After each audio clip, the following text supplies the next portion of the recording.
질문을 또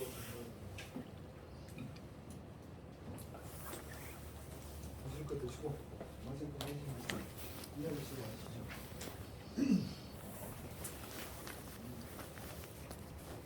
요 주제는 제 전공이 사실은 아닙니다. 저는 조선시대하고 조선시대 후기하고 근대시대 사회경제사를 좀 공부했습니다.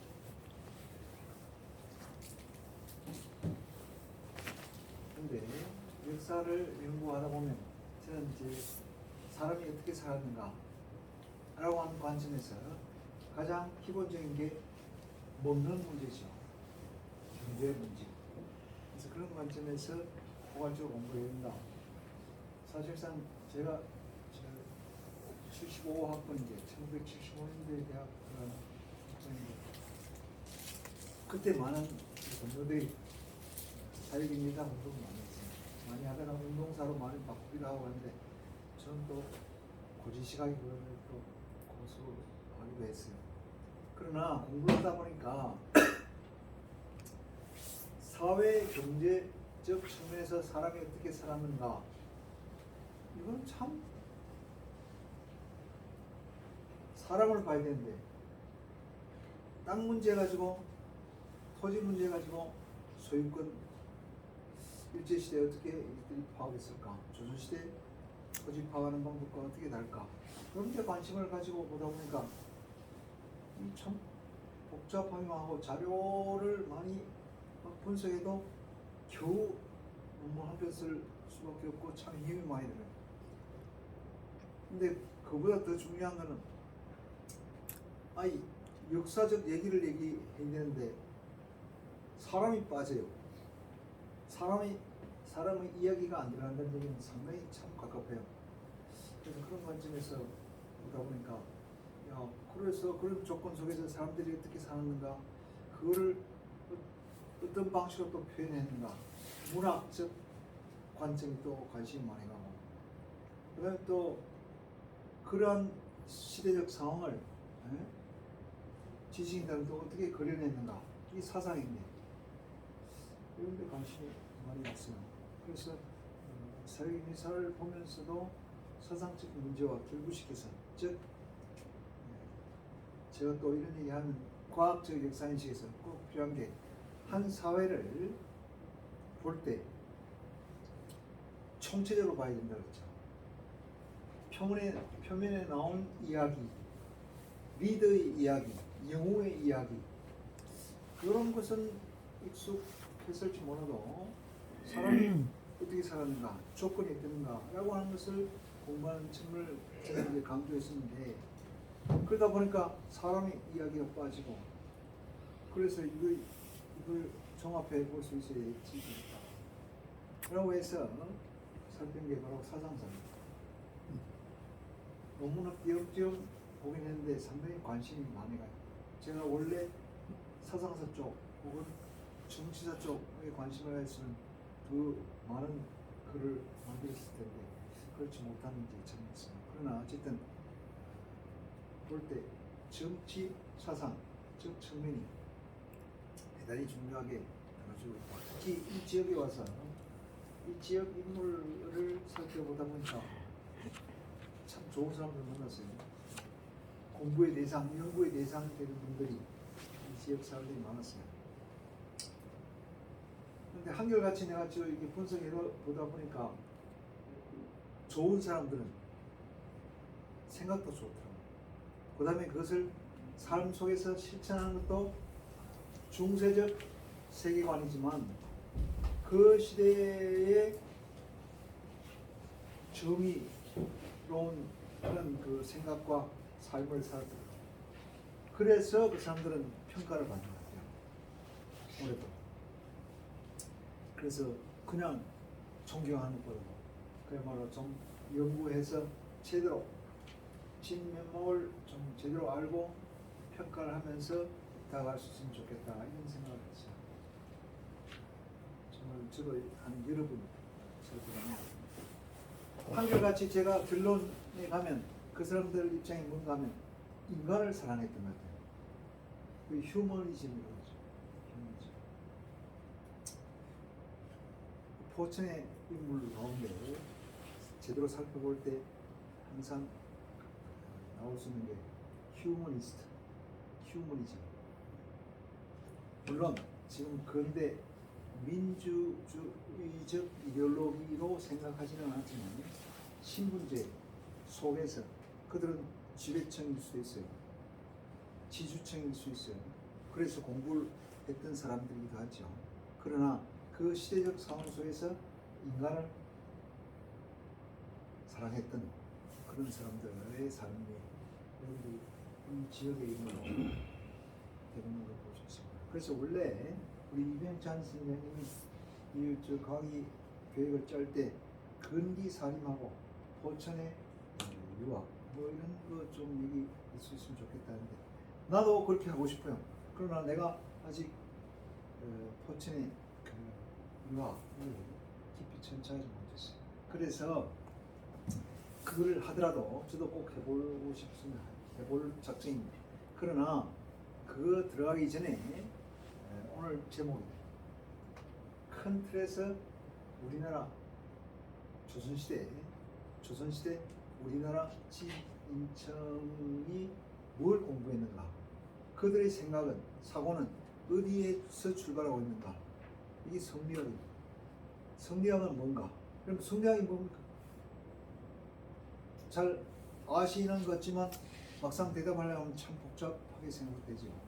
그러나 성리학이란 유학의 계통이지만 시대적으로 중세에 등장했던 학문입니다. 뭐라고요? 유학의 계통이에요. 유학은 또 뭐죠? 유학. 우리가 계속 유교라고도 얘기하고 유학이라고 얘기하죠. 또 포천 지역 사람들은 특별히 유학자들과 더불어서 또 생각하는 경향이 많아요. 유학은 뭡니까? 공자의 사상. 그것을 200년 뒤에 전국시대에 맹자라고 하는 사람이 크게 확대시키죠.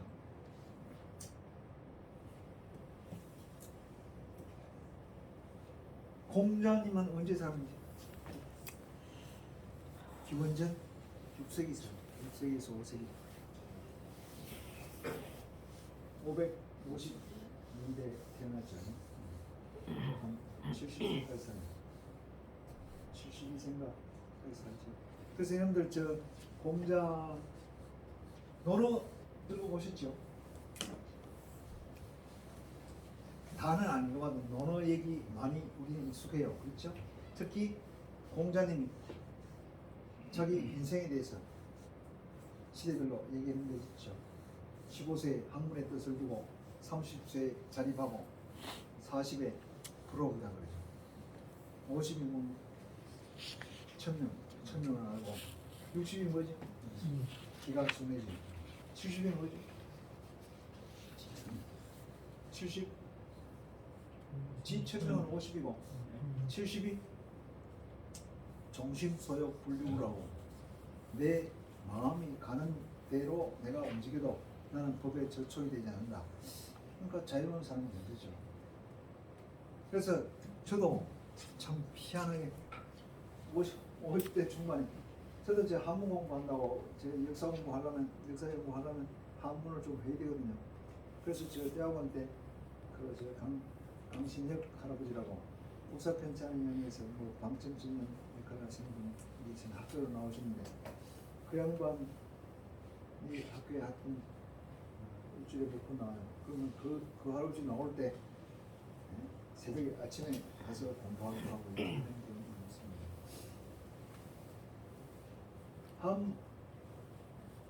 한문을 공부하면서도 그 참 물리가 되게 되는 거죠. 그거 그랬을 때 어렸을 때부터 이게 하는 게 이게 중요한 것 같아요. 그리고 이제 천자문부터 시작해서 소학은 또 상당히 중요한 또 실천적 학문입니다. 근데 오늘도 이게 보다 보니까 김경필 같은 분들은 진짜 소학을 한시도 놓지 않고 소학 공자라고 자칭하는 이런 이제 사람들이 있었죠. 그런데 이제 공자는 누구겠어요? 공자의 학문이 유학입니다. 공자는 기원전 6세기 5세기 근처에서 살았는데 70세까지 살았어요. 80세까지 살았으면 80대 얘기 좀 했을 텐데, 그렇죠? 70대까지 했는데, 제가 저 한번 배울 때 논어도 읽고 뭐 맹자도 읽고 했어요. 그 맹자가 또 참 재밌어요. 논어보다 대학 중요한 철학적 얘기.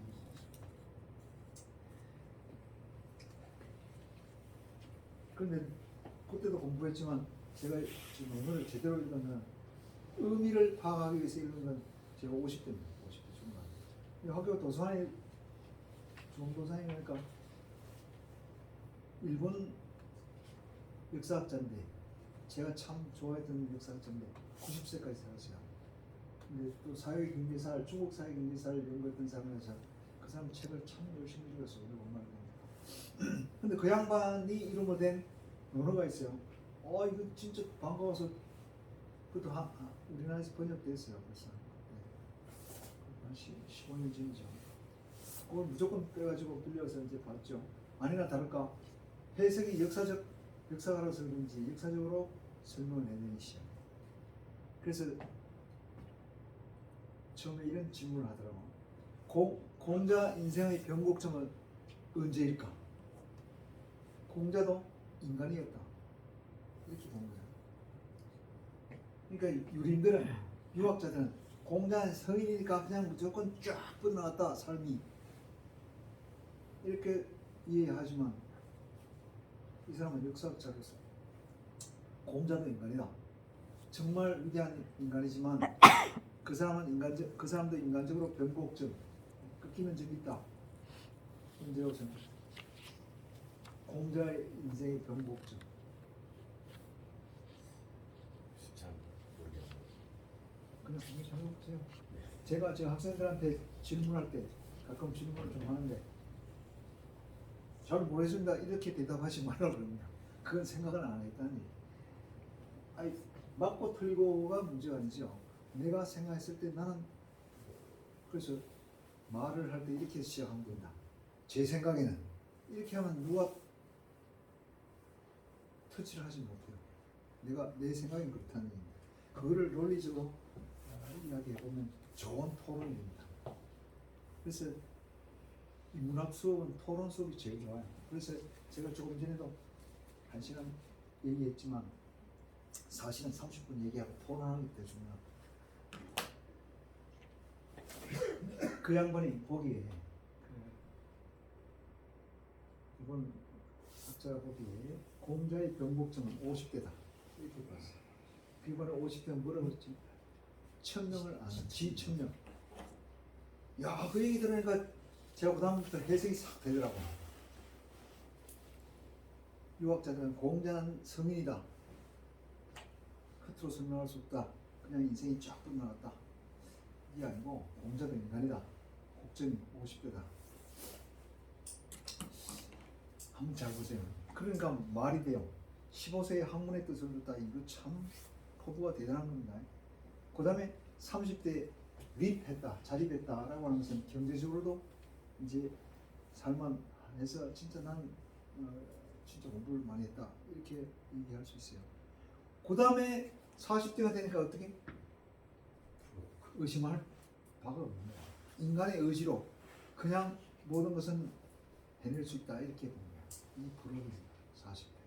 지금 젊은 사람들 얘기 보면 진짜 꼭 그래요. 내가 그랬듯이. 제가 42에 얘기하기로 했는데 그때마다 참 막 포부가 좋았어요. 근데 50대 오면 야, 이 부러기 단계에서 50대 1000명을 하늘의 명, 하늘의 명을 알고부터는 이게 뭐야 이렇게 된 거예요. 여러분들 어떻게 생각하세요? 하늘의 명, 하늘의 명, 1000명 이렇게 나옵니다. 유학에서 오늘도 이 1000명이 자연의 질서입니다. 제가 볼 때 공자님도 인간의 의지, 삶 이것을 적극적으로 신뢰했었는데 하늘의 명, 자연의 이치, 자연의 법칙 알고 보니까 야 이게 가장 참구나. 아, 여기서부터 내 의지, 인간의 의지와 하늘의 의지, 하늘의 명령, 자연의 질서, 법칙 이과 더불어서 생각되겠구나 라고 하면서부터 어떻게 돼? 도덕적 차원이 아니라 그렇다고 해서 인간이 쪼그라드는 게 아니라 더 넓은 생각과 더불어서 겸손해질 수가 있어요. 그렇게 살다 보니까 어떻게 돼?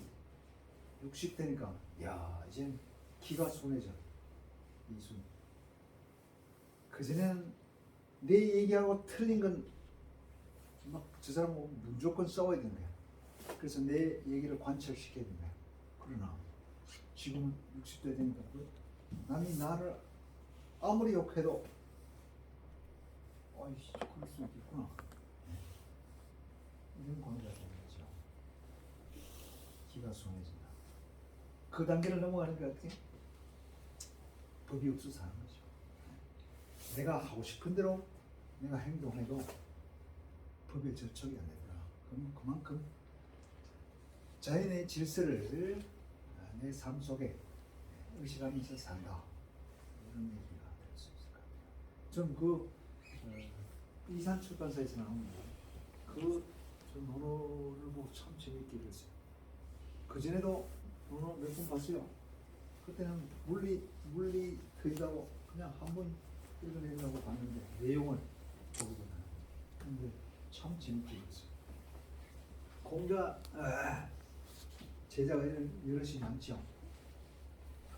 근데 그 중에서 참 똑똑한 아내 같은 사람도 있지만 일찍 죽죠. 그래서 공자가 참 슬퍼하기도 했지만 자로 같은 사람, 이 사람 참 진솔해요. 선생님한테 질문을 하죠. 선생님 정치가 뭡니까? 여러 사람이 물었어요. 그런데 공자님은 묻는 사람에 따라서 답이 달랐어요. 자로는 성질이 좀 급하고 막 직선적이고 진솔해요. 그래서 상당히 그래서 제가 재밌게 보는 사람인데 자로가 선생님 정치가 뭡니까? 그랬더니 정치는 좀 천천히 하는 게 정치다. 이렇게 답해요. 내가 조금 안다고 해서 네가 지금 문제 고쳐야 된다고 해서 막 확 달려가지고 바꾸는 것이 정치가 아니고 정치는 좀 천천히 해결을 하는 거. 그게 바르게 다시는 거죠. 이렇게 또 얘기를 해요. 이거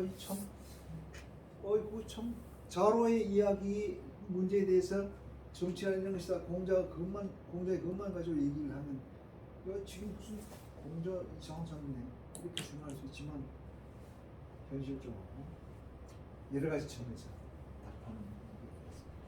자, 이러다 보면 뭐 나가는데 사실 그래서 전시대 성리학의 흐름 요거는 우리가 큰 시각에서 지역사를 하더라도 우리 포천 지역이 유림의 영향을 특히 많이 받았기 때문에 그 얘기는 언제 얘기입니까? 고대도 있죠. 그 신라시대 지치원 진짜 유명한 분이죠. 우리나라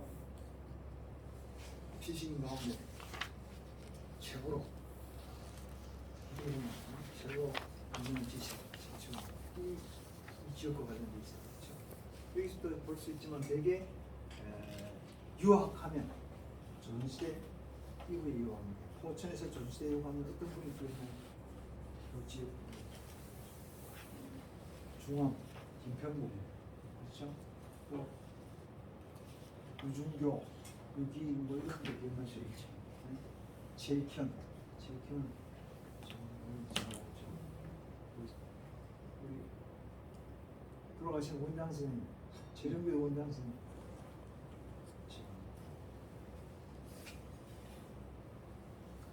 그래서 보면 우리 포천 지역과 관련해서 보면 근대 들어와서 유교 지식이 그들은 어떤 맥락이 있는가?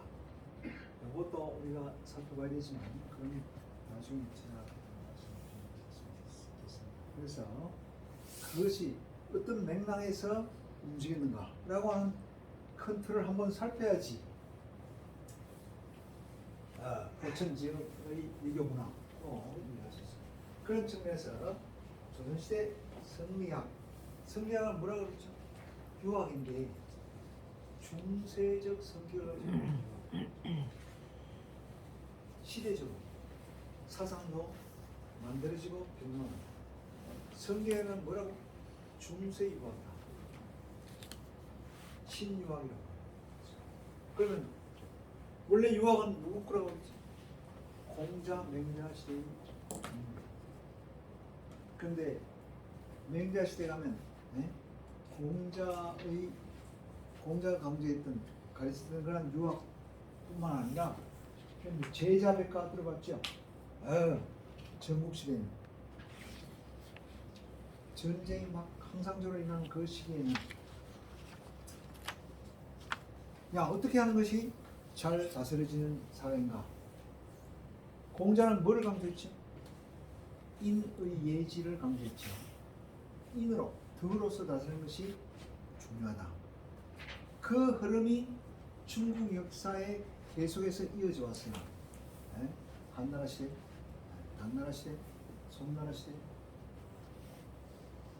영천도 그것을 이어져 왔어요. 그래서 우리는 중국의 중요한 학맥이 유학이다 이렇게 얘기할 수 있어요. 그 영향이 우리나라에도 직접적으로 영향을 주죠. 이 역사에서도 조선시대는 중세 성리학을 집대성한 사람 누구죠? 주희죠.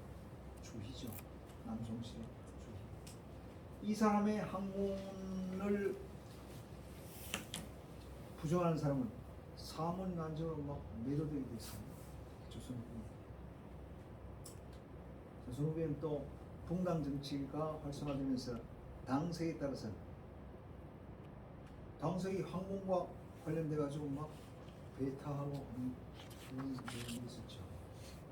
자, 이런 관점에서 큰 틀에서 살펴보는 것이 오늘 주제인데 먼저 한번 이런 것부터 한번 보죠. 자,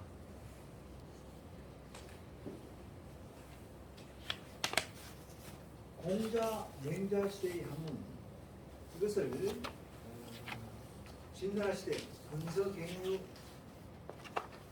이전의 유학이라고 해서 수사학이라고도 부릅니다. 수사. 혹시 들어봤어요? 상수변의 숫자성 수. 그게 중국의 공자가 살던 저 너나라 쪽에 있는 작은 강입니다. 수. 사도 물수변의 삼수변의 명수자 수사. 이것도 하나의 강입니다. 공자가 수 혹은 사 이 강변을 따라 걸으면서 제자들에게 가르친 학문. 그래서 한나라 이전 시대의 유학을 수사학이라고 해요. 유학. 그래서 그것이 수사학이 한나라 이전 유학인데 실제 공자 맹자 시대의 유학. 그래서 여러분들 조선 시대 실학자 다산 정약용은 고전으로 돌아가죠. 성리학을 다시 한번 비틀어본. 그래서 실학의 개념을 설명할 수 있는 다산 정약용은 고전입니다. 그래서 사설을 다시 한번 해석해내기도 하죠. 그러면서 수사학을 강조했어요. 공자 시대의 유학. 이게 유학이에요. 그런데 그것이 진시황 때 분서갱유가 일어나지 그렇죠? 진나라 때. 그러고 난 뒤에 막 육아의 모든 것을 막 없애버리고 다음에 한나라가 들어서고 난 뒤에는 이게 뭐 문서도 제대로 정리가 안 되고 복잡하게 흐트러져 있죠.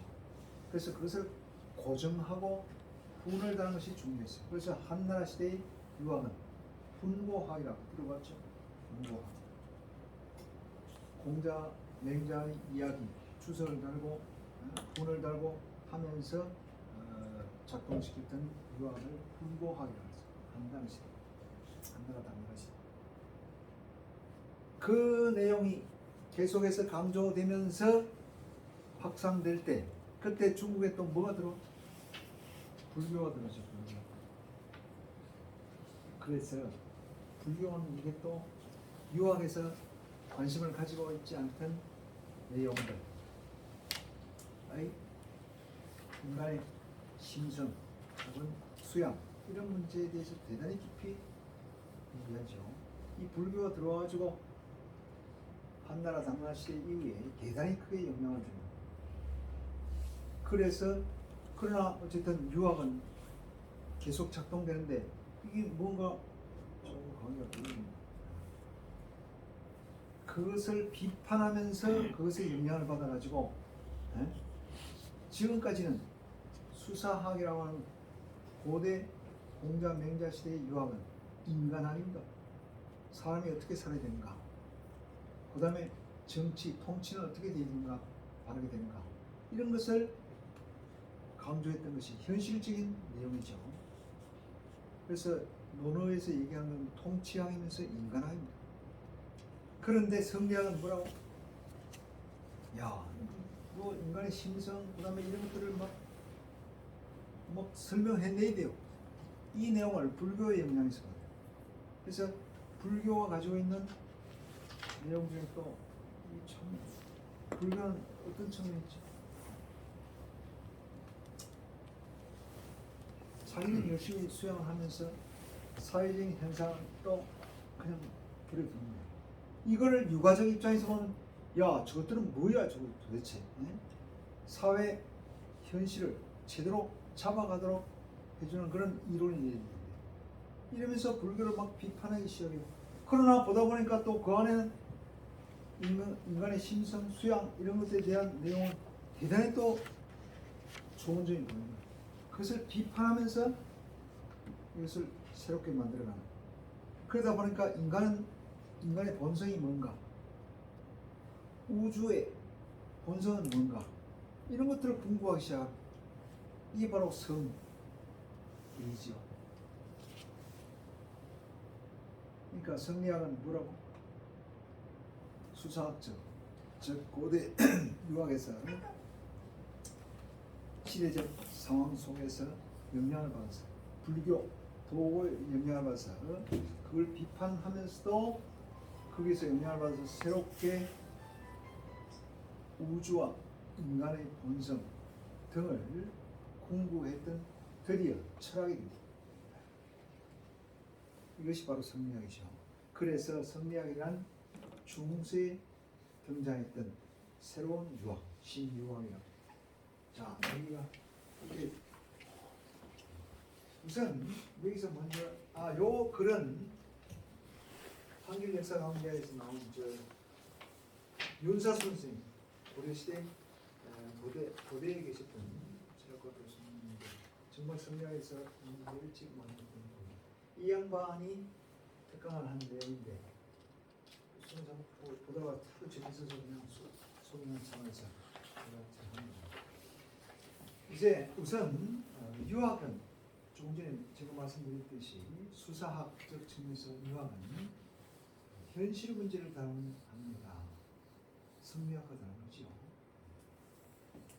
철학, 사상, 그럼 이제 한국의 사회 사상 측면에서 성리학 분야를 맡아가지고 특강을 한 것인데, 철학은 순수 이성에 의한 물리적 탐구를 철학이라고 한다면 이 사람은 윤선생은 사상이란 일정한 생활을 자율적이고 자주적으로 영위하도록 이끌어주는 사고, 그 내용과 그 체계, 곧 생활관을 사상이라고 부를 수 있다, 이렇게 또 설명해놨어요. 그리고 유학은 동양 사상 중에서 현세적 인식, 현실 문제에 관심을 가진 매우 강하게 가지는 그런 학문이다.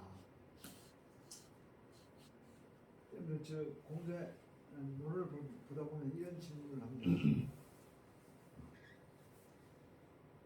제자들, 선생님, 죽는 것이 뭡니까? 죽음이 뭡니까? 공자님, 야, 사는 것도 잘 모르면서 죽음을 아주 많이 해요. 이렇게 답한 게 있어요. 그 다음에 귀신이 뭡니까? 귀신을 섬겨도 됩니까? 야 이놈아, 사람을 섬길 줄도 모르면서 무슨 귀신 섬기는 걸 얘기하느냐, 이런 얘기도 있어요. 볼 때 이 공자의 사상, 내용은, 이야기는 현실 문제, 인간이 사는 문제, 그 다음에 인간이 어떻게 살아야 되는가와 더불어서 정치는, 통치는 어떻게 되는 것이 바람직한가, 이런 것에 대해서 얘기했어요. 그래서 노나라의 사람이지만 여러 곳을 주유하면서 그런 얘기했죠. 그 다음에 그러한 그 공자의 이야기가 만들어져 나오는데, 공자는 또 누구를 존중했을까요? 공자는 뭐 하늘에서 떨어져서 특별한 얘기를 많이 했을까요? 이 양반을 공부하는 가운데 그 이전의 역사적 사람들 가운데 주나라 말기에 주공 있죠, 주공. 주공을 존중했어요. 주공을 성인으로 주장했던 사람이죠. 주공은 어떤 사람입니까? 무슨 하은주 할 때 주나라 말기 문왕의 동생인가 되죠. 그래서 무왕이 할 때 무왕을 도와서, 자기 조카를 도와서 정치를 제대했던 사람. 원래는 정치적 수완이 있어서 자기가 할 수도 있죠. 우리나라 단종을 몰아내고 삼촌 왕이 된 사람이 있죠. 수양대군. 그렇죠? 세조가 되죠. 그래서 그것을 비판한 걸 또 있고 합니다. 근데 어쨌든 공자는 이 주공의 사상, 그다음에 주나라 시대의 예절, 주례, 이런 것들을 대단히 큰 모범으로 보고 존중합니다. 그래서 그런 측면에서의 삶, 그리고 정치, 이런 통치 방식을 적극 인정했습니다. 그런데 유학은 주나라 말기에 유학이 학문으로 성립될 때도 주공을 존중했고 주나라 주례를 강조하기도 했지만, 주나라 말기에 상례자, 이때 상자는 도움 상자로 얘기합니다. 예를 도우는 사람, 즉 상례자의 전통에서 비롯되어 성립되었다라고도 봅니다. 그런데 이 주나라 말기에 지식 관리로 있었던 상례자, 이런 사람들도 주나라 말기가 되니까 이제 나라가 망하게 되죠. 그렇게 되니까 관직에서 떨어져 나와서 자기가 가지고 있던 지식은 뭐냐? 예를 도와주는 이런 일인데, 이 지식 관리로 봉지가 된 사람들이 주나라 왕실의 세력과 함께 그 직위를 잃고 각각 지방으로 흩어져서 일반 사람들의 예를 도와준, 그래서 유학이, 즉 예를 도와준 사람들을 상례자라고 하는데, 이 상례자가 바로 유자로 설명됩니다.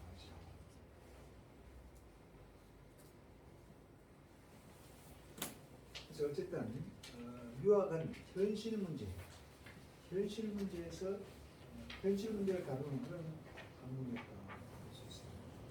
그런데 이 장 제목은 제가 붙인 겁니다. 승리학은 중세 철학이다. 중세 철학의 승리학은 조선의 통치를 관학으로서 역사에 영향을 주고, 자, 승리학의 명칭을 보면, 이거 시대를 보면 어느 시대 학문에 승리, 박한, 송나라 시대, 북송 시대, 주령기부터 시작해서 정호, 그 다음에 남송 시대에 누가? 주기가 나타나죠. 주자. 그래서 시대로 보면 송나라 시대 한번 송황이라고 혹은 또 명나라시까지 또 발전된다고 해서 송명철학이라고 있죠.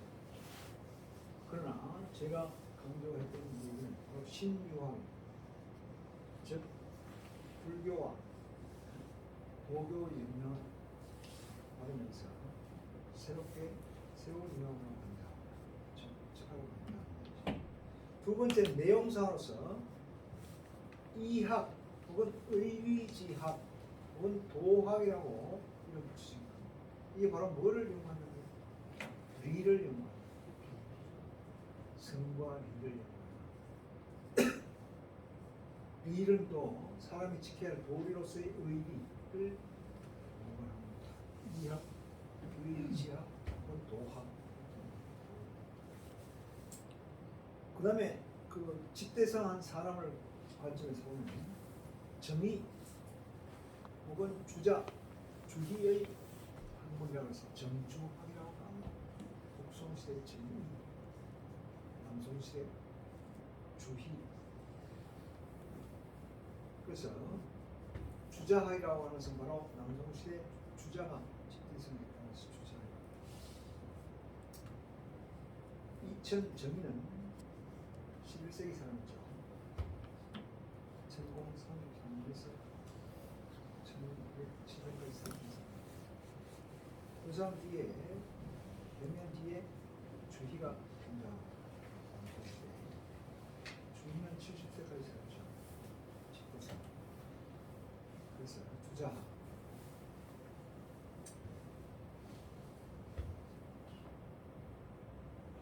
유학에서는 현실을 강조하는 학문이라고 했어요. 이러한 특징은 성리학에서도 이어집니다.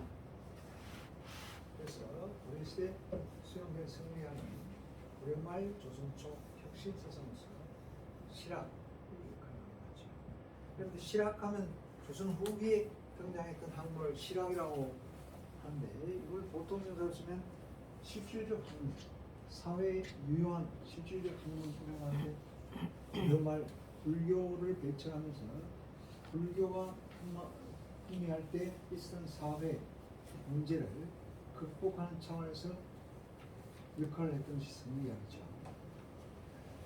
성리학은 또 그 당시 성리학은 개혁적 상황이 되는 것은 그래서 고려말 조선 초기 성리학을 실학이라고 합니다.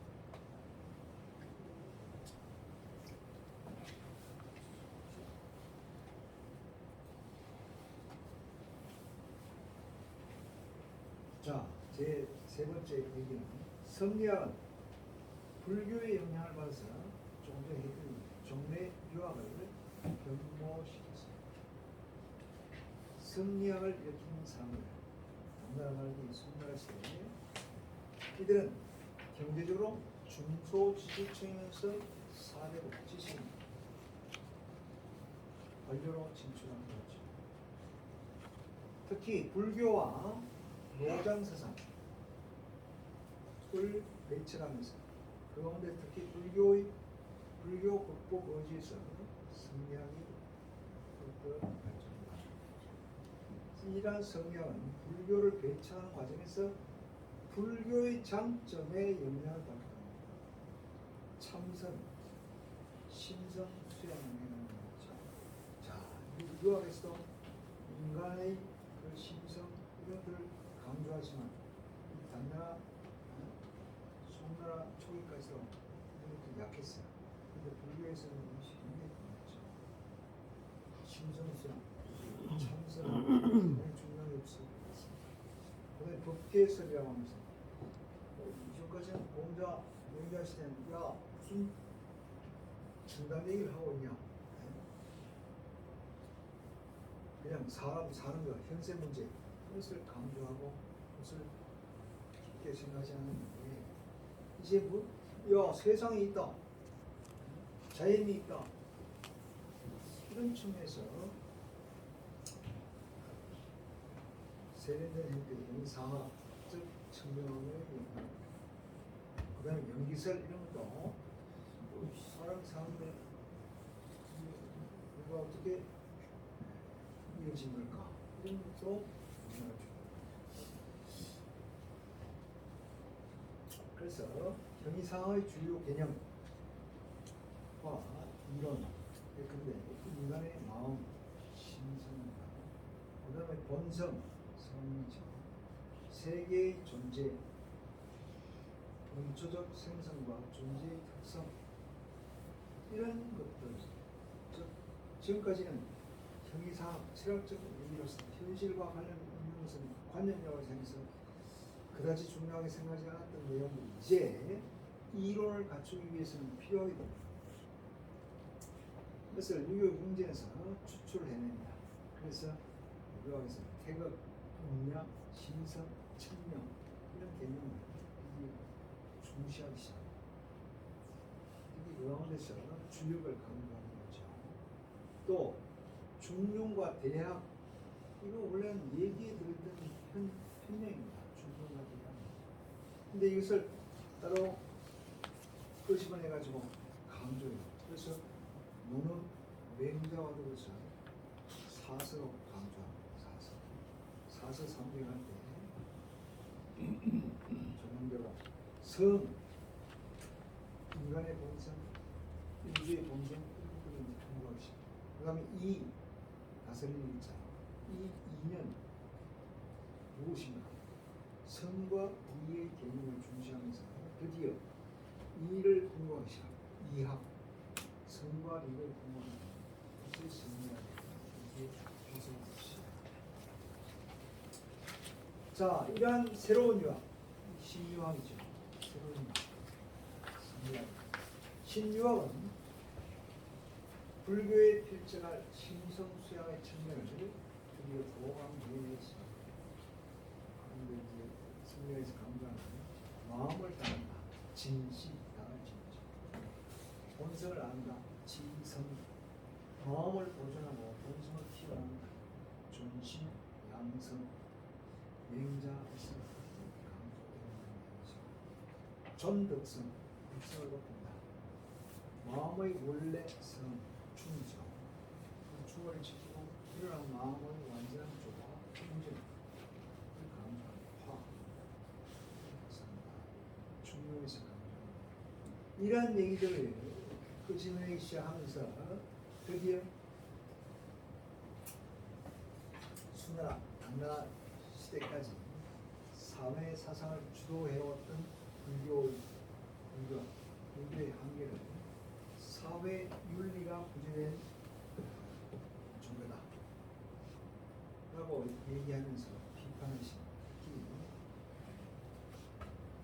당나라 시대 한유, 인고, 한상이 강조하죠. 특히 불교를 적극 비판하면서 배웁니다. 특히 불교를 이렇게 비판했어요. 불교의 도는 출가인데 가정을 떠나는 것인데, 가정을 떠난다는 얘기는 부모도 없고 인권도 없는 것, 무분. 결국 윤리를 없애버리고 나라를 불행하게 만든다, 해야 해치는 것이다, 이렇게 비판해. 참 생각해보세요. 연륜대로 조선시대 천주교, 기독교 이거 하나거든요. 18세기 후반, 19세기 초에 박해, 천주교 박해한테도 무부, 부모도 임금도 없이 제사도 안 지내는 인간들, 저는 사람이 아니다, 이렇게 얘기하기로 했죠. 불교 배치 같은 건 똑같은 거였어요. 그에 비해서 유학은 인간관계를 조화시키고 그래서 사회를 꾸려나가는 경세의 윤리가 있다. 경세의 윤리가 있다. 이런 것을 강조합니다. 특히 당나라 중반에 755년에 안록상이 일어났죠. 이 이후에 대단히 혼란이 계속 나타나고 이러한 사회 혼란, 이것을 극복해야 되는데 이것은 유교적 윤리로 이런 거. 그래서 성명은 송대, 특히 송대는 또 북방민족의 압력이 컸었죠. 그래서 민족식 광화가 나타나게 합니다. 그래서 중화의 논리를 강조하는 거죠. 자, 이렇게 뭐 이어지는데 요 얘기 사장부터는 다음 시간에 좀 같이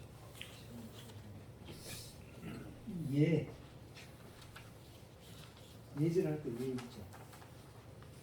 이게 또 사람을 참 이렇게 우리 역사에서 유학은 이 예지를 강조하는